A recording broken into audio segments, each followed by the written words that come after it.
నమస్తే, welcome to పాత్ర media. ఇది మహిళలకు కాదు అని ప్రపంచం చెప్పినప్పుడు ఆమె సమాధానం మాటల్లో కాదు, పని ద్వారా ఇచ్చింది.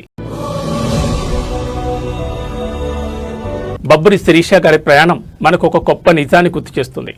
అవకాశాలు ఎవరు అర్హతతో సాధించుకోవాలి. ఒక చిన్న గ్రామం నుంచి బయలుదేరి ఎన్నో సందేహాలు, విమర్శలు, అడ్డంకులను దాటుకుని తెలంగాణ తొలి మహిళా లైన్మెన్గా నిలవడం, ఇది కేవలం వ్యక్తిగత విజయం కాదు, ఒక ఆలోచనకు విజయం. విద్యుత్ స్తంభం ఎక్కే ప్రతి అడుగు ఆమెకు ఉద్యోగ బాధ్యత మాత్రమే కాదు, అమ్మాయిలు చేయలేరు అనే భావనను ఒక్కొక్క మెట్టుగా కూల్చిన అడుగు.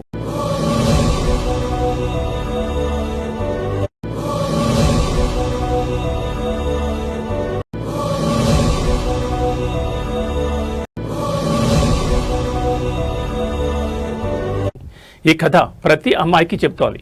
కలలు చిన్నవైనా సరే, ధైర్యం పెద్దదైతే చాలు.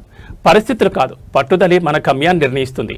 మన సామర్థ్యానికి లింగం కాదు, మన ప్రయత్నమే హద్దు. బబ్బురి శిరీషకి హృదయపూర్వక అభినందనలు. మీ ప్రయాణం ఇంకా ఎన్నో జీవితాలకు వెలుగునివ్వాలి. గోడలు చూపించిన ప్రపంచంలో తలుపులు తెరిచిన వారి చరిత్ర అవుతారు.